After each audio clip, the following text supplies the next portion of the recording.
লিডারকে আমি পাঠিয়ে দিলাম জাতীয় সংসদে। এ ব্যাপারে আমাদের জবাবদিহি করতে হবে আল্লাহর কাছে। সুতরাং আমরা কথা শুনবো এ পর্যায়ে মুআজ্জাজ মুহতারাম মুফতি ইমাম রেজাউল করিম বুরহানি হাফিজাহুল্লাহ, যিনি জাতীয় সংসদে নির্বাচনে যিনি একজন সম্মানিত প্রার্থী। মোহতারামের কাছে সরাসরি আসতে চাই। মোহতারাম, সাবজেক্ট তো আপনি বুঝতে পেরেছেন। গণসচেতনতার জন্য মানুষ রাত ভরে তাহাজ্জুদ পড়ে ভোটটা দেয় বাম দলে। মানুষ হালাল খায়, মেয়েকে স্ত্রীকে পর্দায় চালায়, কিন্তু ভোটটা দেয় একটা চোরকে, একটা বাটপারকে, একটা খুনিকে। এই অবস্থাটা দূর হবে কবে? 54 বছর পরে স্বাধীনতার আজকে পর্যন্ত কোন একটি দলকে আমরা এখনো পাইনি যারা চরিত্রবান মানুষের মতো, উমর ফারুক রাদিয়াল্লাহু তাআলার মতো যারা প্রতিনিধিত্ব করেছেন। আপনি যদি আমাদের কিছু দিক নির্দেশনামূলক আলোচনা উপহার দিতেন, জাযাকাল্লাহু খাইর। আসসালামু আলাইকুম ওয়া রাহমাতুল্লাহি ওয়া বারাকাতুহু। আলহামদুলিল্লাহি রাব্বিল আলামিন ওয়াসসালাতু ওয়াসসালামু আলা আশরাফিল আমবিয়া'i ওয়াল মুরসালিন সাইয়্যিদিনা মুহাম্মদ ওয়া আলা আলিহি ওয়া আসহাবিহি আজমাইন। কাছের এবং দূরের, দেশের এবং দেশের বাইরের যারা এই মুহূর্তে ইসলামিক ক্যাম্পাস টিভি দেখছেন, the light of Islam programme দেখছেন, সকলকে আন্তরিক মোবারকবাদ, শুভেচ্ছা জানাচ্ছি। দর্শক শ্রোতা, আজকে আমরা গুরুত্বপূর্ণ একটু বিষয় নিয়ে উপনীত হয়েছে, যে বিষয়টি সম্পর্কে ইতিপূর্বে আমার ভাই বলেছেন, এবং উম্মার প্রয়োজনে বিষয়টি নিয়ে আরো কথা বলবেন আমাদের ডক্টর বশির আহমদ হাফেজাহুল্লাহ। তো আমি অল্প একটু কথা বলি, শেষ করতে চাই। স্বাধীনতার 54 বছরে এবারই ভোট দেওয়ার সুযোগ হয়েছে এমনটি নয়, অনেকবারই ভোট দেওয়ার সুযোগ হয়েছে। তবে ইসলাম দেশ মানবতাকে সামনে নিয়ে ভোটের চিন্তা করাটা আমাদের জন্য সে সময় খুব কষ্ট হয়েছে, অর্থাৎ আমরা সে সময় এই বিষয়গুলোকে আমাদের ধারণায় আনিনি। দ্বিতীয়ত, জনগণ যে প্রতিশোধ নিতে পারে সেটা হলো ভোটের মাধ্যমে। ভোটের মাধ্যমে যদি জনগণ চান প্রতিশোধ নিতে পারেন, সেটা হচ্ছে এমন সৎ, যোগ্য এবং আল্লাহ ভীরু মানুষকে ভোট দিয়ে আগামী নির্বাচনে ইসলাম দেশ মানবতাকে সামনে রেখে জাতীয় কল্যাণে ভোট প্রদান করা। ভোট প্রদানের ক্ষেত্রে যাকে আমার পছন্দ হয়, দেখতে শুনতে ভালো, বয়স কম, এমনটি নয়, বরং মানে কার পাল্লা ভারী, এবার কোন দল যেতে পারে এরকম দেখে নয়, বরং ভোট দেওয়ার ক্ষেত্রে পছন্দের যে বিষয়টা হচ্ছে যিনি আল্লাহকে ভয় করেন কিনা, তিনি কোরআন এবং সুন্নাহর আলোকে নিজে পরিচালিত হবেন কিনা। আমাদের মনে পড়ে কিনা দেখুন, আবু বকর সিদ্দিক রাদিয়াল্লাহু তাআলা যখন খেলাফতের দায়িত্ব পালন করছিলেন, তখন প্রথম দিনই খুতবায় বলেছেন, আমি যদি আল্লাহ এবং আল্লাহর রাসূলের বিধান দিয়ে তোমাদের পরিচালিত করি, তাহলে কি তোমরা মানে আমার এই বিধান মেনে নেবে কিনা, দ্বিধাদ্বন্দ্বে ভোগবে কিনা। তখন তিনি চিৎকার করে বলেছিলেন বলিষ্ঠ আওয়াজে, যতদিন আমি আল্লাহ এবং আল্লাহর রাসূলের বিধান অনুযায়ী দেশ পরিচালনা করি, আমার ব্যক্তিগত মতের ঊর্ধ্বে ওঠে, ফাআইয়ুনুনি, ততক্ষণ পর্যন্ত তোমরা আমার আনুগত্য করবে। আর যদি দেখো আল্লাহ এবং আল্লাহর রাসূলের বিধানের বাইরে গিয়ে নিজের ব্যক্তির তথ্য দিয়ে অথবা ব্যক্তিগত মতবাদ দিয়ে দেশ পরিচালনা করছি, আর নিজের মন গড়ার বিচার ফয়সালা করছি, ফাসাদ্দিদুনি, তখন তোমরা আমাকে ছেড়ে দিবে। আজ আমার দেশ একটি ক্রান্তি লগ্ন পার করছে। আমরা কোরআন সুন্নাহর আইনে দেশ পরিচালিত করব বলেও সেটি পারছি না। যে বিষয়টি আমাদের সামনে বারবার হোঁচট খায় এবং যে বিষয়টি নিয়ে আমরা মাঠে ময়দানে চিৎকার করে বলি, আগামীর দেশ বাংলাদেশ, আগামীর দেশ ইসলামের দেশ, আগামীর দেশ কোরআন সুন্নাহর দেশ, এই কথাগুলো আমাদের বলিষ্ঠ আওয়াজ হয়, ময়দানে বিকট শব্দ হয়, সাথে সাথে নাস্তিকদের জাগিয়ে তোলে, তারা সজাগ থেকে আমাদের পিছনে লাগবার মতো সুযোগ হয়ে দাঁড়ায়। আমরা কৌশলী হওয়া দরকার ছিল। আমরা যেমন শরিয়া আইন লালন করব কিনা, বিএনপি যখন স্পষ্ট করলো যে শরিয়া আইন, আমরা বলি নাই, কোথাও বলি নাই শরিয়া আইন প্রতিষ্ঠা করব। আমরা তো গণতান্ত্রিক পদ্ধতিতে রাষ্ট্র পরিচালনা করছি। ঠিক এই মুহূর্তে এই শরিয়া আইনের প্রশ্নটি যখন আমাদের কাঁধে ঘাড়ে আসলো, তখন আমরা এই বিষয়ে কৌশলী হওয়া দরকার ছিল। অন্যদিকে আবার যখন অন্য আরেক ভাই বর্ণনা করছিলেন যে এই মুহূর্তে শরিয়া আইন বাস্তবায়ন করা, লালন করা, প্রতিস্থাপন করা বিষয়টি সহজ না, আমার ভাই এভাবে বলেন না, এভাবে বলেছেন, তিনি ব্যাখ্যা করতে গিয়ে বিষয়টিকে আরো নড়বড় অবস্থার মধ্যে ফেলে দিয়েছেন। শরিয়া কি, এই বিষয়টি তো আমরা জনগণকে বোঝাতে ব্যর্থ হয়েছি। আমরা ওয়াজ করছি, মাহফিল করছি, লক্ষ লক্ষ টাকা নিয়ে চলে গেছি, মাহফিল শেষ, ময়দান খালি, জনগণ খালি পকেটে বাসায় ফিরে গেলেন। সে আগে সূরা লাহাব দিয়ে নামাজ পড়তো, এখনো সূরা লাহাব দিয়েই পড়ে। আগে সূরা কাউসারের এক ক্লাস মুখস্থ পারতো, এখন সেটাই পারে। অথচ তার বাড়ির দরজায় একজন ইসলামিক স্কলার বক্তব্য দিলেন, তিনি হেলিকপ্টার হাঁকিয়ে আসলেন, অথবা 1,00,000 টাকা কন্টাকে তিনি টাকা নিয়ে গেলেন। তারাও কান্নাকাটি করলো এবং সবচেয়ে বড় সমাবেশ হয়েছে বলে প্রচার করলো। কিন্তু নিজের ঈমান, আকীদা এবং ব্যক্তিত্বের পরিবর্তন হয়নি, যার কারণে এই বিষয়টি এমনই রয়ে গেছে। দ্বিতীয় যে বিষয়টি আমরা স্পষ্ট বলতে চাই সেটি হলো, কোরআনের রাজ তখনই কায়েম করা সম্ভব হবে। আমার মনে হয় এই কথাটা কোট দিস পয়েন্ট, এই কথাটা কান লাগিয়ে প্রত্যেক ইসলামী সংগঠনের শোনা দরকার, জানা দরকার, বোঝা দরকার। এবং প্রত্যেক পীরপন্থী, প্রত্যেক ইসলামপন্থী এবং প্রত্যেক তাবলিগী ভাই যদি এই কথাটা মনোযোগ দিয়ে শোনেন, তাহলে আপনারা টাইম ডিউরেশন যাই দেন, আগামীর দেশ 50 বছর দেন, 10 বছর দেন, ইসলামের রাষ্ট্র বানালে তখন আপনাদের জন্য সহজ হবে। আমি থার্ড পার্টি হিসেবে বলতে চাই, ইসলামের রাষ্ট্র কখনোই দেশটাকে বানানো সম্ভব হবে না যতদিন পর্যন্ত না এই কাজ দুটি করা যাবে। কোন কাজ দুটি? প্রথম কাজ হলো 2 নম্বর সূরা সূরাতুল বাকারায় রব্বে কারীম বলেছেন 121 নম্বর আয়াতে, আল্লাযীনা আতাইনাহুমুল কিতাবা ইয়াতলুনাহু হাক্কা তিলাওয়াতিহি উলাইকা ইউমিনুনা বিহি। এ জাতি তো কোরআনের প্রতি ঈমান আনয়ন করতে পারে নাই। কোরআন এ জাতির প্রত্যেকের কর্ণকুহরে ঢোকে না এবং বুঝেও নেয়। আমরা স্বাধীনতার 54 বছরে চোর, বাটপার, ইতর, বদমাইশকে ভোট দিতে বাধ্য হয়েছে এবং দিয়েছি। কোরআনের রাজ কায়েম করার ঘোষণা দিলেও আমাদের সমাজের 95 জন কোরআনহীন অবস্থায় কবরের দিকে চলে যাচ্ছেন। অনেকের দাদা, অনেকের বাবা এবং অনেকের টিচারও এবং অনেকের পাড়া প্রতিবেশী এবং ইমাম সাহেবের পিছনে যে ডাইন পাশে বাম পাশে দাঁড়ান কমিটির লোকজন, তারাও কোরআনহীন অবস্থায় কবরে গিয়েছেন। কিন্তু ইমাম সাহেবের এই বিষয়ে কোনো মাথা ব্যথা নেই। যিনি বক্তা, তাকে যিনি দাওয়াত দিলেন, তিনিও কোরআনহীন। বক্তারও কোনো খোঁজ খবর নাই যে লোকটা কোরআন জানে কি বা জানে না। আলেম যিনি যে বাসায় খেলেন, ওই বাসার যিনি পাক করলেন, এই মহিলাও কোরআনহীন, জাহান্নামের দিকে দৌড়ে দৌড়ে যাচ্ছে।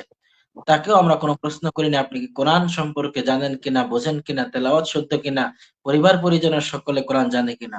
যে জাতি, যে উম্মার 99 জন কোরআন জানে না, যে উম্মার 95 জন কোরআন শুদ্ধভাবে তেলাওয়াত করতে পারে না, আল্লাহর ভাষায় তারা ঈমানদার নয়।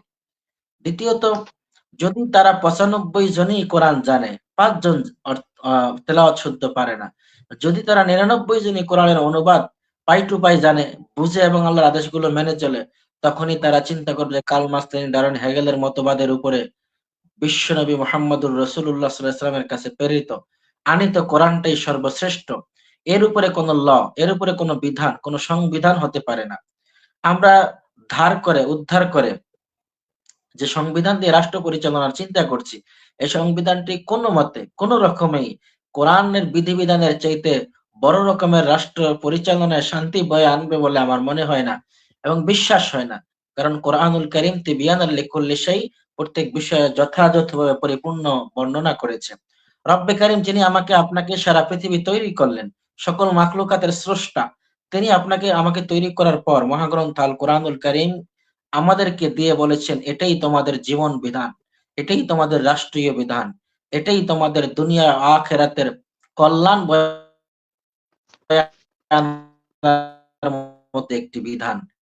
এর বাইরে গিয়ে যদি তোমরা তাহলে তা আল্লাহ তুমি কবুল করবে না। ওমা ইয়াবতাগি গায়রাল ইসলাম দীনান ফালান ইউকবালা মিনহু ওয়া হুয়া ফিল আখিরাতি মিনাল খাসিরিন।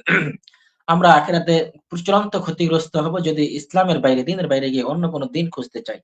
প্রিয় সুধী, আজকে স্বাধীনতার 54 বছরের পর আমরা ওলামায়ে কেরাম এক হয়েছি, হুজুররা এক হয়েছি, ইসলামের পক্ষে ভোট দেন।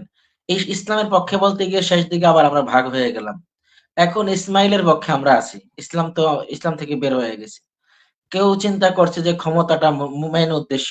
ক্ষমতায় গেলে এর পরের দিন মদ হারাম করে দিব। আমার তো খুব সন্দেহ এবং ভয় হয়।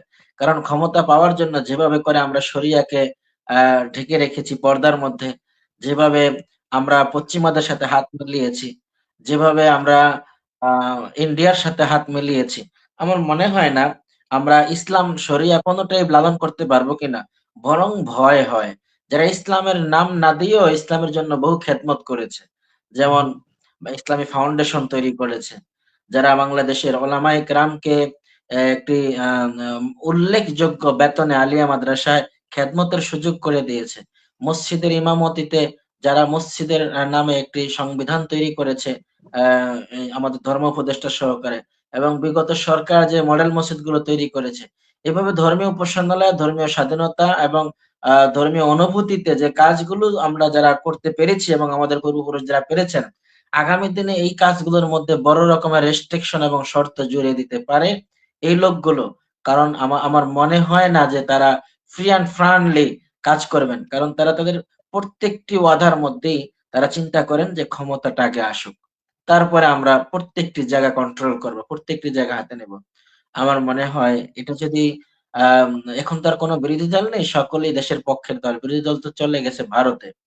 তো এখন যারা দেশের কল্যাণে, সকলেই জুলাই যোদ্ধা, সকলেই দেশপ্রেমিক, সকলেই রাষ্ট্রের প্রতি অনুগত, সকলেই দেশ মানবতার আ কল্যাণে কাজ করছেন, ইসলামের পক্ষে কাজ করছেন। আমি জানি না কে ইসলামের বাইরে। সবাই তো ইসলামের পক্ষেই। সবাই তো বেহেশতের সম্পর্কে জানেন। বয়ানে কথা বলেন জান্নাত সম্পর্কে, জাহান্নাম সম্পর্কে, আল্লাহ সম্পর্কে। কিন্তু নামাজ আদৌ পড়েন কিনা সেটা তার ব্যক্তিগত বিষয়। বিধান আল্লাহর মানেন কিনা সেটা তো তার কর্মে প্রতিফলিত হচ্ছে।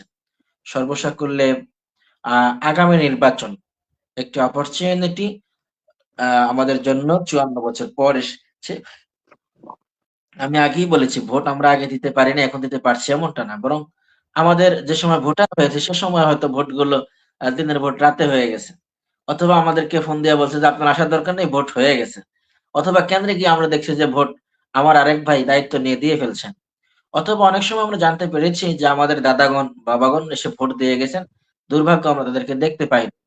এই যে ভোটের কালচার ছিল, এই কালচারাল সিস্টেমটা হয়তো এবছর চেঞ্জ হয়েছে। এবছর প্রতি কেন্দ্রে ভোট কেন্দ্রে সিসি ক্যামেরা স্থাপন করা হয়েছে। হা-না ভোটের ব্যবস্থা রয়েছে। তার মানে আমরা যাবতীয় অনাচার, আ স্বৈরাচার, দেশের প্রতি জালেম যারা রয়েছে তাদেরকে আর আমরা চাই না। যদি হা হয় তাহলে হা টিক চিহ্ন দেব। আর যদি চাই তাহলে নাই দেব। আমরা তো কেউ চাই না। এমন করে হা আর নাই অনেকগুলো অপশন, আমরা শুধু হায় টিক চিহ্ন দেব এমনটা আমরা চিন্তা করেছি। আর কি চিন্তা করেছি?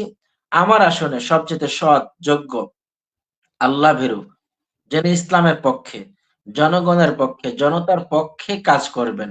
এমন ব্যক্তিকেই এমন ব্যক্তিকেই আমি ভোট দেওয়ার জন্য চিন্তা করব। আ সেক্ষেত্রে যিনি সবচাইতে বেশি আল্লাহ ভীরু, এই মানুষটাকে আমরা চয়েস করার চেষ্টা করব। আমি কোন দলের নাম উদ্ধৃত করতে চাই না। যেহেতু জনগণের কাছে একটা ম্যান্ডেট রয়েছে, পাওয়ার রয়েছে। সে পাওয়ারটা হচ্ছে ভোটের পাওয়ার। এই ভোটের পাওয়ারকে কেন্দ্র করে ডেমোক্রেটিক পলিটিক্যাল আ গভর্নমেন্ট অথবা আ পলিটিক্যাল লজিক হচ্ছে এমন by the people, for the people, of the people. অথচ জনগণের কল্যাণে, জনগণের জন্য আ যেই কথাগুলো আমরা বলছি, জনগণ সকল ক্ষমতার উৎস। জনগণ শুধু একটা মানুষকে সুপারিশ করবেন, এতেই ক্ষমতা তার হাতে তুলে দিলাম। অথচ এই জনগণের ক্ষমতাটাকে নিয়ে, জনগণের ম্যান্ডেটটাকে নিয়ে আমরা যে অনাচার অবিচার করছি, এটা আমাদের পূর্বের চেহারা অনেকবার ফুটে উঠেছে। স্বাধীনতার ৫৪ বছরে ঘুরে ফিরে এ অথবা বি, বি অথবা এ। এতে আওয়ামী লীগ, বিতে বিএনপি। ধরে নিতে পারেন যেকোনো একটা হতে পারে। অথবা এ গ্রুপ, বি গ্রুপ। এরা আসছে ওরা গেছে, ওরা আসছে এরা গেছে। অথবা জাতীয় পার্টি, অথবা এরা আসছে ওরা গেছে। আমি আমি বলব যে কোন ব্যক্তি না। বরং যাদেরকে আপনারা দেখেছেন যে উনি সংসদে গিয়ে দেশের জনগণের কল্যাণে কাজ না করে প্রত্যেকটি সরকারি বরাদ্দ থেকে 25, 30% এবং 35% টাকা উনি নিয়ে গেছেন। গভর্নমেন্টের আরো চার্জ ছিল 20% অথবা 15%। এরপরে ভ্যাট দেওয়া লাগছে। এরপরে ব্যক্তি কাজ করতে গিয়ে 40% কাজও করতে পারেনি। এরপরে তিনি কাজ করার পর চিন্তা করে আমার লাভটা কোথায়? তো এই সবকিছু মিলে জনগণের দোরগোড়ায় কতটুকু পৌঁছেছে আমরা দেখেছি। এখন আমাদের সিদ্ধান্ত নেওয়ার পালা। আমরা এবার আর কাউকে কোনো ট্যাক্স দেব না, কোনো পার্সেন্টেজ দেব না। বরং যিনি এমন রুখে দাঁড়িয়ে কাজ করতে পারবেন, যিনি চাঁদাবাজদের প্রতিহত করতে পারবেন, যিনি জনগণের সাথে যে ওয়াদা করেছেন ওয়াদা বাস্তবায়নে যার আ আ ভুন লুণ্ঠিত হবে না, ভুণ্ডিত হবে না, যিনি কখনো ওয়াদা নষ্ট করেননি, যিনি আমানতদার, যিনি কোরআন এবং সুন্নাহর জ্ঞান রাখেন, আল্লাহকে ভয় করেন এবং হারাম হালালের বিষয়ে যার যথেষ্ট পরিমাণ ভয় রয়েছে, এমন ব্যক্তিকে আমরা নির্বাচনের জন্য সুপারিশ করব। সংসদ সদস্য পদপ্রার্থীর জন্য সুপারিশ করব। যাতে করে তিনি গিয়ে আমার এই জনপদ, এ আসন, একটি থানা হোক, ২ টি থানা হোক, অঞ্চল ছোট হোক, বড় হোক, এটা নিয়ে এর সমস্যা সম্পর্কে সংসদে তুলে ধরবেন যে আমার নদী ভাঙ্গন রয়েছে, আমার সেতু দরকার, ভোলা বরিশাল সেতু দরকার, নদী ভাঙ্গন প্রতিরোধ করা দরকার, স্থায়ী টেকসই বাঁধ নির্মাণ করা দরকার, বেড়িবাঁধ যেটাকে বলা হয়। আমার এখানে রেলটা চালু দেওয়া যেতে পারে, রেল লাইন করা যেতে পারে। আমার এটাকে চতুর্দিকে যদি সুইমিং পুল অথবা চতুর্দিকে ভালো করে সাজানো হয়, বদ্বীপ যেটা ভোলা, আমি আমার অঞ্চল নিয়ে বলছি, অন্য জায়গার সমস্যা তো আমি বলতে পারবো না। তো এই জায়গাটা চতুর্দিক থেকে যদি এমন বেড়িবাঁধ দেওয়া হয় যেটা স্লোপ নদীর দিকে সাগরের দিকে থাকবে এবং ভাঙবে না, এখানে পর্যটন কেন্দ্র হতে পারে, এখানে শিল্প কলকারখানা হতে পারে, যেহেতু এখানে গ্যাস মজুদ রয়েছে। এখানকার গ্যাস দিয়ে জনগণ অনেক উপকৃত হতে পারে, 24 ঘন্টা বিদ্যুতায়ন হতে পারে এবং আমাদের বায়োগ্যাস হতে পারে, অথবা এই গ্যাস জনগণ ব্যবহার করতে পারবেন, অথবা এই গ্যাস দিয়ে ভোলার মানুষ ভোলাই তাদের যানবাহন চলাচল করবে, বাইরে থেকে গ্যাস আমদানি করতে হবে না। এমন অনেকগুলো অপরচুনিটি যিনি বাস্তবায়ন করতে পারবেন, যিনি ওয়াদা করলে এই কাজগুলো করতে পারবেন। এমনটা একটা হচ্ছে কাজের সমর্থতা, আরেকটা হচ্ছে কাজের সততা, আ আ জবাবদিহিতা। ১ম আমরা প্রায়োরিটি দিও কাজের সততা, জবাবদিহিতা এবং সৎ চরিত্রবান কিনা। যিনি ১ম মূলা দেখিয়ে ফিরিয়ে নিয়েছেন। এরপরে বলেছেন, "না, এটা আমার আঙ্গুল ছিল।" এরপরে যিনি বলেছেন যে, "আমি এতটা কালভার্ট ব্রিজ করে দিব।" অথচ তিনি কালভার্ট ব্রিজ থেকে তিনি নিজেই 30% টাকা কমিশন নিয়ে যান। কন্ট্রাক্টর কাজ করবে কি? এই যে দৈন্য দশাগুলো, এ বিষয়গুলো সম্পর্কে যদি জাতি এখনো সচেতন না হন, তাহলে নির্বাচন হয়ে যাবে। নির্বাচনের পর ডক্টর ইউনূস দায়িত্বও দেবেন এবং অবজারভেশন এ তিনি ১৮০ দিন থাকবেন, এমন শুনছি। তো থেকে তারপরে জুলাই সনদ পাস করে বাস্তবায়ন করে পঙ্গুত্ব বরণ যারা করেছেন এবং যারা শহীদ হয়েছে তাদের প্রত্যেককে ডিসাইড করে তারপরে তিনি দেশ থেকে যাবেন। এগুলো বাস্তবায়ন হওয়ার প্রস্তুতি এবং গতি স্থিতি তৈরি হয়েছে। কিন্তু আমাদের হবে কি, নির্বাচন হয়ে যাবে। অনেকে নির্বাচনের প্রার্থিতার জটিলতা আটকে গেছেন। অনেকে মনোনয়ন জমা দিতে পারেননি। অনেকেই আসন সমঝোতায় আমি হব না সে হবে এমন করে হয়তো মনোনয়ন পত্র জমা দেননি। অনেকে মনে করেছেন নির্বাচন আগেও হইছে পরেও হইছে। আমি আমার ব্যবসা করি, আমি আমার মাদ্রাসা করি, আমি আমার ওয়াজ নসিহত করি। নির্বাচন হওয়ারটা হবে, যে প্রার্থী সে কাজ করবে। কিছুদিন পরে যখন প্রার্থী তাদের অমনোযোগিতার কারণে, অসাবধানতার কারণে, অসহযোগিতার কারণে, অবমূল্যায়নের কারণে, অর্থনৈতিক দৈন্যদশার কারণে প্রার্থী নিজেই সরে পড়েন, তখন তারা চিৎকার করে, "আহ! আহ! মাছি ভোমরার মতো আসতে চলে গেছে।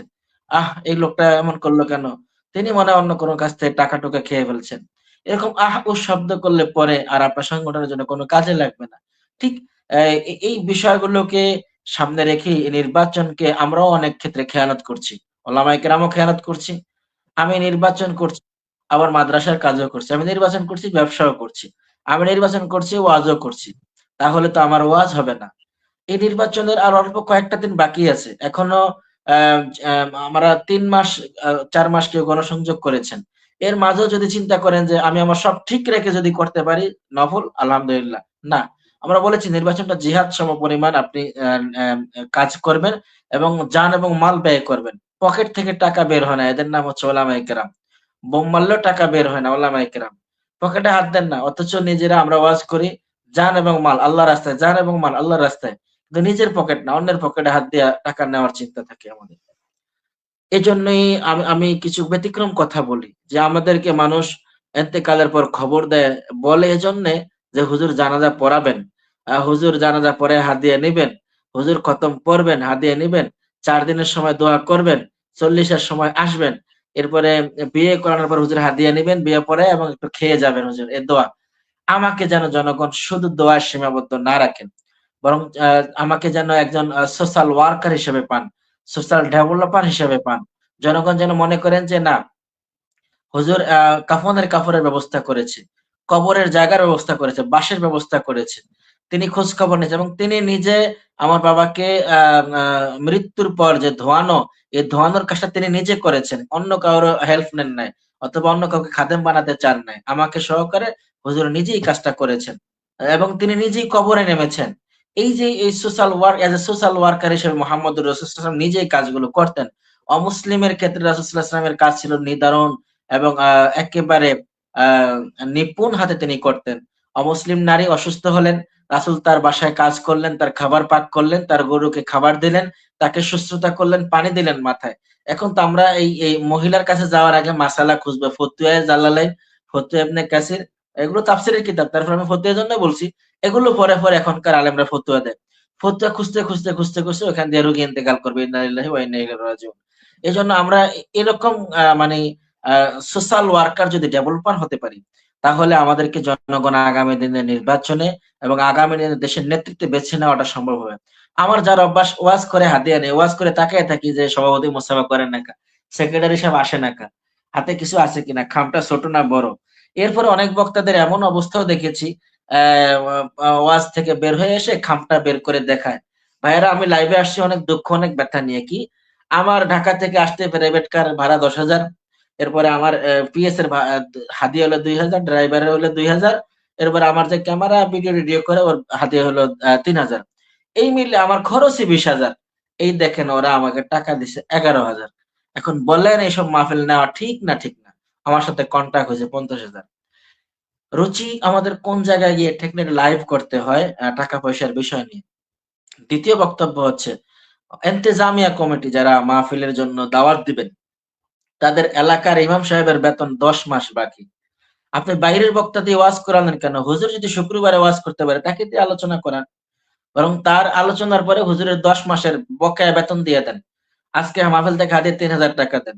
হুজুর জানে এই এলাকায় সুদখোর, ঘুষখোর, মুর্দার কাপড় চোর কে কে আছে, কালভার্ট ব্রিজের টাকা পয়সা কে কে চুরি করছে। হুজুর তাদের জন্য ওয়াজ করবেন, তাদের জন্য সর্বশেষ হাত তুলে দোয়া করবো, আল্লাহ কাফনের কাপড় চোর, মুর্দা চোর, মুর্দা মানুষের হাড্ডি চোর, কালভার্ট ব্রিজে যারা 30% টাকা খাইছে তারা, টিয়ার কাবিকা যারা মেরে গেছে তারা, আল্লাহ এদের সবকে হেদায়াত দান করেন। বাইরের থেকে আমাকে নিয়ে যদি আপনি ওয়াজ করেন আপনার মুন্সিগঞ্জে, সিরাজগঞ্জে, সাতক্ষীরা, সিলেটে, এমন দূরে দূরে ওয়াজ করেন, আমি তো জানবো না আপনার এলাকার সমস্যা কি। আমি কি জিজ্ঞাসা করবো ভাই কি বিষয়ে ওয়াজ করব, এখানে আলোচনার বিষয় কি? অথচ সাহিবুল বাইত আদরা বিমা ফি, এলাকার ওলামায়ে কেরামকে মূল্যায়ন না করে দূরের থেকে ইউটিউব বক্তা খুঁজে নেওয়ার পরে হয় বক্তা বিপদে পড়ে, না হয় কর্তৃপক্ষ বিপদে পড়ে। অথচ ওলামায়ে কেরামের এই আলোচনায় কোনো তাসির করে না। মুসলিম শরীফের রাসূল সাল্লাল্লাহু আলাইহি ওয়াসাল্লাম চমৎকার হাদিস, অনেক বক্তাগণকে আল্লাহ তাআলা হাশরের ময়দানে বলবেন যাও জাহান্নামের দিকে। কেন? তোমাকে মানুষ আলেম বলবে, বক্তা বলবে, কারি বলবে, এজন্য হইছে করছো। বলা ফাকাদ কিল, বলা হয়েছে উমেরা ফাসহিফা ইলান নার, তার বিষয়ে আদেশ আসবে তাকে জাহান্নামে ফেলে দাও। এজন্য আসুন আমরা হয়তো আগামী দিনের এই নির্বাচনে ইসলামকে নেতৃত্বে দেখতে পাবো না। আমার মানে ক্যালকুলেশন শেষ হয়েছে। এবার আপনারা বলতে পারেন যে আগামী নির্বাচনে ইসলাম প্রতিনিধিত্ব করবে, শরিয়া আইন চালাবে, মুসলিমরা দেশ চালাবে এবং ইসলামপন্থীরা দেশ চালাবে। এই ক্ষেত্রে আমি স্বচ্ছতার সাথে বলছি যে না, মুসলিমরা ইসলামপন্থীরা আগামী দিনে দেশ পরিচালনা করতে ব্যর্থ হবে। কারণ তারা অসংখ্য পয়েন্টে রোহামা ও বাইনাহুম, নিজেরা নিজেদের মধ্যে যে মিল ঐক্য থাকা দরকার ছিল সে জায়গায় তারা ব্যর্থ হয়েছেন। নিজেরা নিজেদের ফাঁকি দিয়েছেন। মানুষের চোখ যদি মানুষকে ফাঁকি দেয়, তাহলে মানুষ আর বেশি দিন বেঁচে থাকে না, অস্তিত্বহীন হয়ে যায়। ডান হাত যদি বাম হাতকে লুকিয়ে ফাঁকি দেয়, তাহলে এটা বডির জন্য মানে এটা হুমকি হয়ে দাঁড়ায়। ঠিক আসন সমঝোতা নিয়ে ইসলামী দলগুলো 11 দল হয়ে বিচ্ছিন্ন হয়ে 10 দল হলো। সেখান থেকে আবার এক দল এখন ছুটে গেল খেলাফত আন্দোলন, এবং তারা ছুটে গিয়ে আরো বিভাজন হলো। সারা দেশে প্রার্থিতা প্রত্যাহারের সমঝোতার বক্তব্য থাকলেও সে প্রার্থী যার যার মতো করে দাঁড়িয়ে আছে, বলেছে যে না আমাকে অবরুদ্ধ করে রেখেছে, তালা লাগিয়েছে, আমাদের কলিজার টুকরো অমুককে দেওয়া হয় নাই। এইসব কথাবার্তা বলে আমাদের আসন সমঝোতাকে ব্যাহত করেছি। আমরা সে সময় যদি মনে করতাম যে ইসলামপন্থী ছাড়া অন্য কাউকে নেব না, তাহলে সে বিষয়টি তো ঠিক ছিল। এরপরে আমাদের বক্তব্য কথাগুলো এমন আসে কেন যে আমরা আসন সমঝোতা করতে গিয়ে মৌলবাদদের একটা দলকে নিয়ে ফেলেছি বলে আমাদেরকে তহমত দিচ্ছে পশ্চিমা মিডিয়া, আমেরিকা অথবা ভারতের কূটনৈতিকরা। সেক্ষেত্রে আমরা কি করেছি, সাথে সাথে করে আমরা এলডিপি কে সাথে নিয়েছি, এনসিপি কে নিয়েছি, অন্যদের নিয়েছি। নেওয়ার পরে যা হলো, আমরা জনগণের কাছে বলেছি আগামী নির্বাচনে ইসলামের পক্ষে, এখন আর ইসলাম থাকলো না। আগামী নির্বাচনে আমরা আলেমরা এক হয়েছি, এই কথাও থাকলো না। এলডিপির পীর সাহেব কি আলেম? আমাদের এনসিপির পীর সাহেব কি আলেম? আমাদের এবি পার্টির পীর সাহেব কি আলেম? জাকফার ভাই কি আলেম? অথবা অন্যান্যরা তো আলেম নন। তাহলে আলেমরা এক হয়েছি, কথাগুলো থাকলো না। আমরা যারা ময়দানে কাজ করি, ওয়াজ করি, মসজিদে ইমামতি করি, আমাদের কথার ভ্যালু আছে। ভ্যালুলেস কোম্পানির লোক তো আমরা হতে চাই না। আমাদের দিয়ে বলালেন একটা, করালেন একটা, শেষমেশ ফলাফল দিলেন আরেকটা। এটা জাতির সাথে চরম ধৃষ্টতা, জাতির সাথে চরম একটি অনৈতিক কাজ হয়েছে আমি বলে মনে করি, এবং আগামী নির্বাচনে এর যথেষ্ট প্রভাব পড়বে বলে আমি মনে করছি। একজন প্রার্থী হিসাবে আমি আমার নিজকে গুটিয়ে আনার চেষ্টা করেছি জন্য যে আমাদের কথা এবং কাজের সাথে সর্বশেষ সমঝোতার চিত্রটা সুন্দর হয়নি।